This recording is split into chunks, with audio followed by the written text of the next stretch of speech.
আসসালামু আলাইকুম প্রিয় ভাই ও বোনেরা। আপনি কি জানেন ইসলামের ইতিহাসে এমন একটি যুদ্ধ ছিল যেখানে সংখ্যায় কম হলেও মুসলমানরা বিজয়ী হয়েছিল আল্লাহর বিশেষ সাহায্যের কারণে?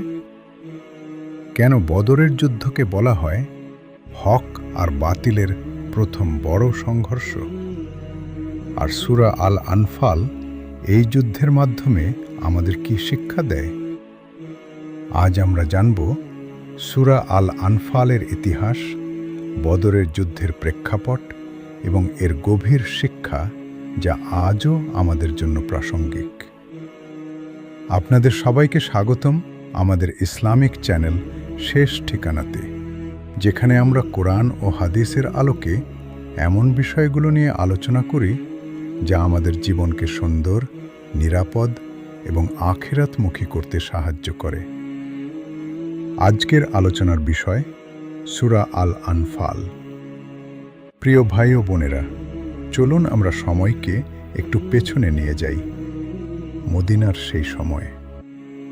মুসলমানরা নতুনভাবে একটি সমাজ গড়ে তুলেছে, কিন্তু তাদের সামনে সবচেয়ে বড় চ্যালেঞ্জ মক্কার কুরাইশরা। তারা মুসলমানদের নির্যাতন করেছে, তাদের ঘরবাড়ি ছেড়ে যেতে বাধ্য করেছে।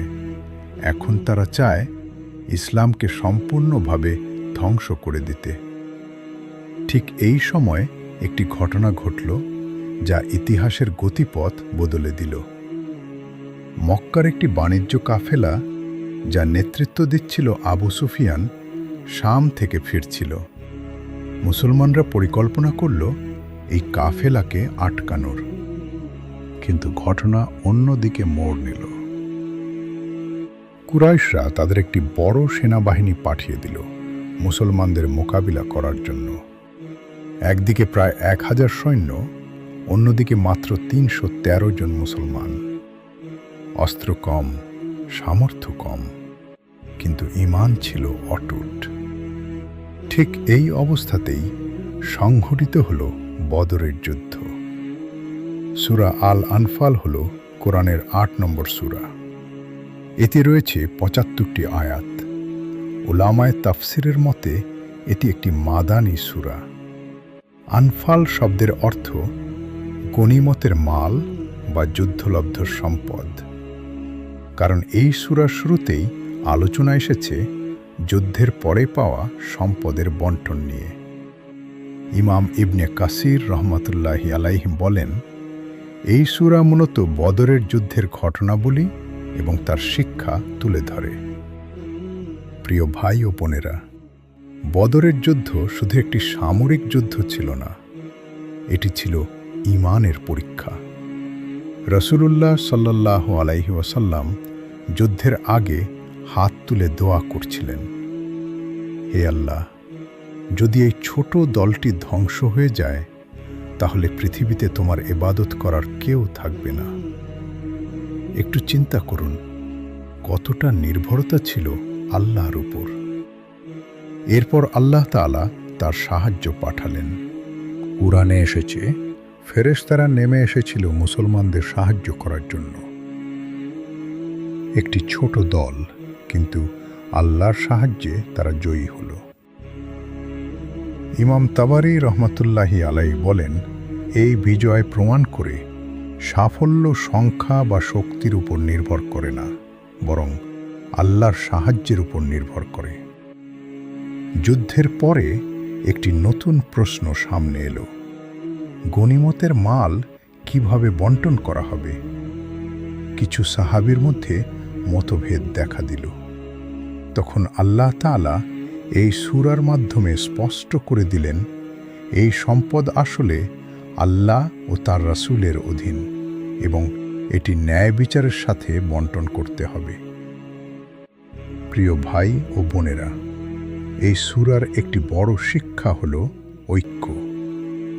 আল্লাহ বলেন, তোমরা ঝগড়া করো না, না হলে তোমাদের শক্তি নষ্ট হয়ে যাবে। একটু চিন্তা করুন, আজকের মুসলিম সমাজের সবচেয়ে বড় সমস্যা কি? বিভক্তি। এই সূরা আমাদের শেখায় ঐক্য ছাড়া বিজয় সম্ভব নয়। আর একটি গুরুত্বপূর্ণ শিক্ষা হল আল্লাহর উপর ভরসা। মুসলমানরা বদরে জিতেছিল তাদের শক্তির কারণে নয়, বরং তাদের ঈমান এবং আল্লাহর সাহায্যের কারণে। ইমাম কুরতুবী রহমাতুল্লাহি আলাইহি বলেন, এই সূরাটি আমাদের শেখায়, যদি আমরা আল্লাহর পথে থাকি তাহলে তিনি আমাদের সাহায্য করবেন। প্রিয় ভাই ও বোনেরা, আজকের যুগেও আমরা অনেক বদরের মুখোমুখি হই। সমস্যা, ভয়, চ্যালেঞ্জ। কিন্তু প্রশ্ন হল, আমাদের ঈমান কি সেই ৩১৩ জন সাহাবীর মতো শক্ত? এই সূরা থেকে আমরা কয়েকটি গুরুত্বপূর্ণ শিক্ষা পাই। প্রথম শিক্ষা, আল্লাহর উপর পূর্ণ ভরসা রাখতে হবে। দ্বিতীয় শিক্ষা, ঐক্য বজায় রাখতে হবে। তৃতীয় শিক্ষা, ন্যায় বিচার প্রতিষ্ঠা করতে হবে। চতুর্থ শিক্ষা, সংখ্যা নয়, ঈমানই আসল শক্তি। একটু নিজের দিকে তাকান। আমরা কি আমাদের সমস্যার সময় আল্লাহর দিকে ফিরে যাই, নাকি আমরা শুধু দুনিয়াবী সমাধানের উপর নির্ভর করি? সূরা আল আনফাল আমাদের শেখায়, সত্যিকারের বিজয় আসে আল্লাহর সাহায্যে। যদি আমরা এই সূরার শিক্ষা বুঝে জীবন গড়ি, তাহলে আমরা আমাদের জীবনের প্রতিটি যুদ্ধে সফল হতে পারব। আল্লাহ তাআলা আমাদের সবাইকে সূরা আল আনফালের শিক্ষা বুঝার তাওফিক দান করুন। আমাদের ঈমানকে দৃঢ় করুন এবং আমাদেরকে সব পরীক্ষায় সফল করুন। আমিন। আপনাদের যদি এই আলোচনা উপকারী মনে হয়, তাহলে আমাদের ইসলামিক চ্যানেল শেষ ঠিকানা সাবস্ক্রাইব করে আমাদের সাথেই থাকুন। ভিডিওটি শেয়ার করুন, যাতে এই গুরুত্বপূর্ণ বার্তাটি আরও মানুষের কাছে পৌঁছে যায়। আসসালামু আলাইকুম ওয়া রাহমাতুল্লাহ।